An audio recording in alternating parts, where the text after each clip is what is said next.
Our learning target today is I can write equations for lines in point-slope form. Another form that we've been writing equations for lines in is slope-intercept form, where you can see the slope and the y-intercept, which is a special point where the line crosses the y-axis. This equation is used when I'm given a slope and one point in which the line passes through. If I look at this diagram, the m still represents the slope, the x represents the input or domain, the y represents the output or range, and the x1, y1, which is here in the ordered pair, represents the one ordered pair that I have for this line. We're going to go ahead and write an equation in this form, point slope. It says write an equation of a line that passes through the point 1, 6 and has a slope of -1/2. I'm going to use substitution today and substitute in the x and the y value from the point and the slope. I wrote y minus 6, and I got that 6 from the y1, or the first ordered pair, or the only ordered pair that I have for this line. Then I would go ahead and write in the slope -1/2, put in parentheses, write x minus 1, which is the x value from the ordered pair, and then I'm done, resulting in an equation in point slope form. Now sometimes you might be asked to solve for y, or to put our equation into slope-intercept form. So what I would do is use the distributive property and distribute or multiply -1/2 to both of the terms inside of that parenthesis. So -1/2 times x is -1/2 x. -1/2 times -1 is a +1/2. And then what I would do to isolate this y is to add 6 to both sides. And I would get the equation y equals -1/2 x plus 6.5, which is our slope-intercept form. Now the equation that's here, point slope, is the exact same, or represents the exact same line as y equals -1/2 x plus 6.5. One gives me a point and a slope that are on this line, and one gives me the slope and the y-intercept, which is a special point where the line crosses the y-axis.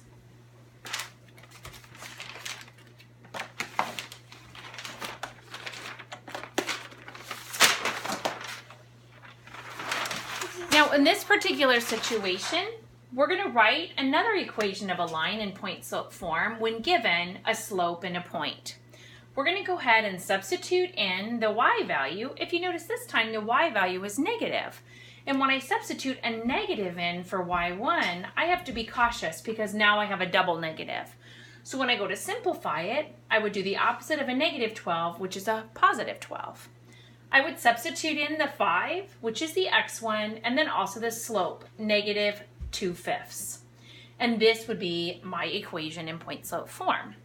Sometimes I'm not always given a point and a slope. Sometimes I'm given 2 points. Just remember that if I have an ordered pair, I can write it in function notation or keep it as a standard ordered pair. The only issue with this one is that I need to have a slope to use point slope form. So what I need to do first is find the slope. So I would find the change in y. So from 5 to -5, my change in y is -10.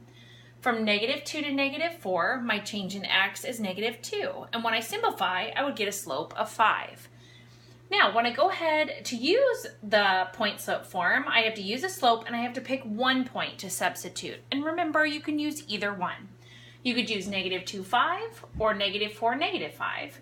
I chose to use -2,5. And I use substitution, plugging in the 5 for my y1, the 5 for our slope that we found, and then I substituted -2, which is our x1.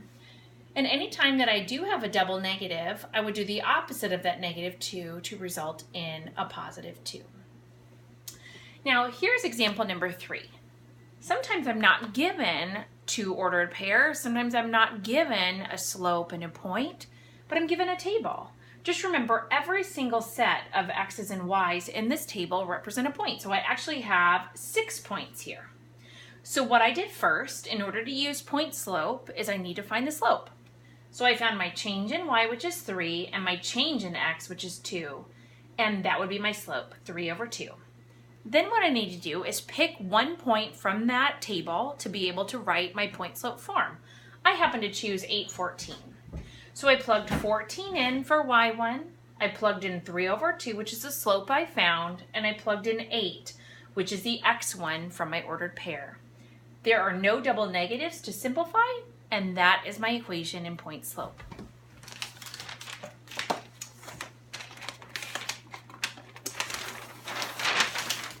Now, we can also use point slope form to do a couple other things like graph. So it says graph the line. Y plus 4 equals 2 times the quantity x minus 3. And I need to know, what information does this equation give you? So I look at this equation and I know that the slope is 2, or we say 2 over 1, especially when I'm in a graph, I want to show the ratio of y over x. The other thing I know, if it's point slope form, is I should have a point on the line.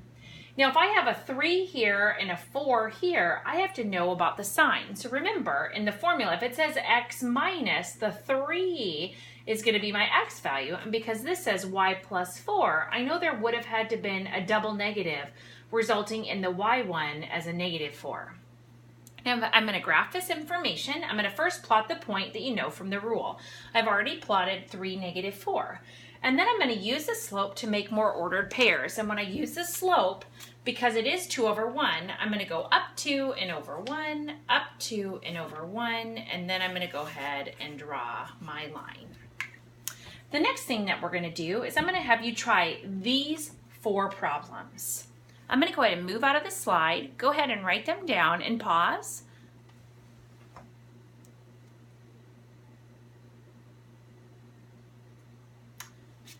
Now that you've unpaused, I'm going to go ahead and show you the solutions.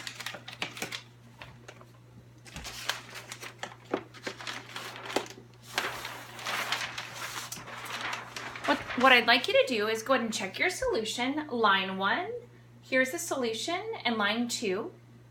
When you get into 3 or 4, I wanted you to be aware that once you find the slope, so for instance, negative 3, remember what I said, when you go to use point slope form, you just need 1 point.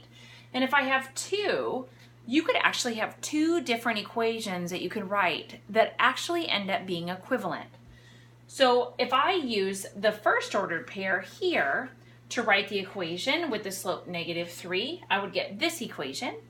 And if I used 2, negative 2 to write the equation with the slope of negative 3, this would be my rule. Both of these equations represent the same line, they just look different because you're using 2 different sets of ordered pairs. And in number 4 of the same situation, if I find my slope first, which is negative 1/2, I would have 2 different equations that I could use. I could have this one here, if I use the point 6, negative 3, and I would have this rule down here if I use the point negative 4, 2.